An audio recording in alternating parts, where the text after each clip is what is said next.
Shabbat Shalom u'mevorach, bruchim habayim. Welcome, ladies and gentlemen. This week we'll be reading Parashat Vayeshev. And we know in the parasha, it's a fascinating story with the famous story of Yosef. Just a little insight.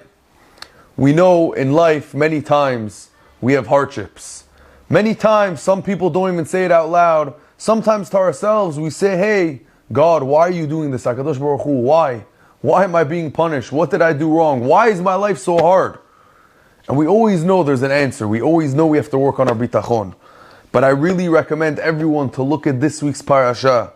And the next week, Miketz and Vayigash, the next few parashot, the story of Yosef is the story of bitachon.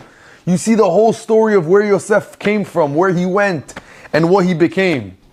And you really could see the true powers of HaKadosh Baruch Hu, the true power of just not knowing the future, and how HaKadosh Baruch Hu really takes care of us. But we're going to speak about something towards the end of the parasha. In Aliyat Shvi'i, after the brothers of Yosef sold him, and after Yaakov thinks Yosef passed away and he was eaten by an animal, and the story of Potiphar, all these stories that we already passed. We know Yosef is already in jail from the story of Eshet Potiphar. And what happened was, while he was in jail, we know the baker and the butler of Paro were sitting in jail with Yosef. And the Pasuk tells us, Vayachalmu chalom shenehem ish chalmo balayla echad ish kifiton chamo, etc. The Pasuk says the butler and the baker both had dreams.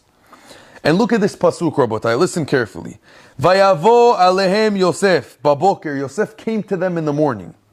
Vayar otam bihinam zoafim, and he sees that they're tired.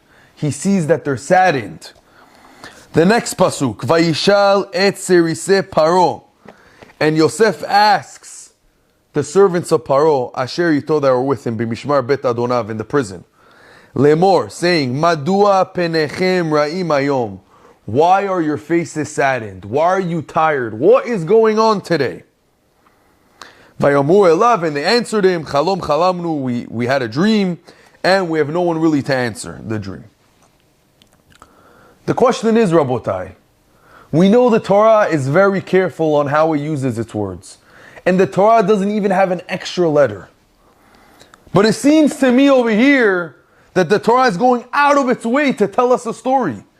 The Torah should have said that the butler and the baker had a dream, and they went to Yosef and said, hey, help me out with this dream. But how come the Torah doesn't have just a few words? 2 pesukim. It adds, Vayavo alehem Yosef baboker. Yosef came to them in the morning, and he sees them, and he sees that they're sad, and then he asks them, the servants of Paro, what is going on today? Why are you sad? And then we know the rest of the story, that they said we had dreams and we have no one to answer and explain our dreams. But why does the Torah have to tell us these 2 psukim, Rabotai? What is going on over here? So we obviously know, like we said, the Torah doesn't have any extra words. So really the Torah is teaching us something phenomenal. The Torah is telling you, let me tell you something, Rabotai. If Yosef would have done this for the first time of his life, of going to the prison and asking the butler and the baker, what is going on and how are you today? Like the Pasuk says, then the Torah wouldn't have put it. But the Torah is telling us that Yosef HaTzadik, it wasn't the first time he did this. Every single day while he's in prison, you know what he did when he woke up in the morning? He walked up to everyone in prison. How are you? How are you feeling? How's your day? Tell me something new. Yosef, every day, this was his ritual. This is who he was. Every day he walked up to the butler and the baker. The Torah wouldn't tell us this if it was a one-time thing. Every day he went to the butler and baker and said, hey, how are you? How are you doing? And on this day, it was different. That's what the Torah is telling you. On this day, Yosef realized that, hold on, the butler and the baker, they look sad. They look weak. They look upset. Something is bothering them. And he asked them, like every single day, tell me what is going on.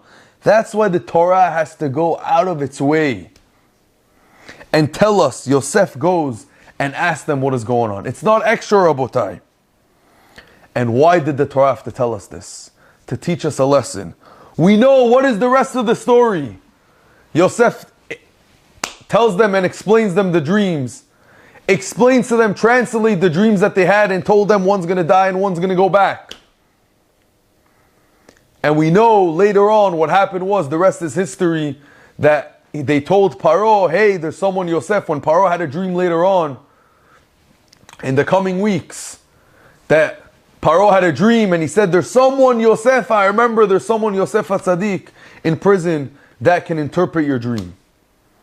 We see from here, Rabotai, that if Yosef, the Torah is telling us, if he wouldn't have came up to these people every day, if he wouldn't have gone by nature, by himself, to say hi and to greet everyone, even in prison, then maybe the history wouldn't have happened. Maybe they wouldn't have told him. It wasn't Stam they came up to him and told me, tell me your dreams. Yosef went up to them every day and realized something was wrong. What is the Torah coming to try and teach us, Rabotai? The Torah taught and brought these two psukim that we think are extra to teach us how we have to greet people. And imagine Yosef was in prison. He wasn't on the street. He wasn't at home like we are.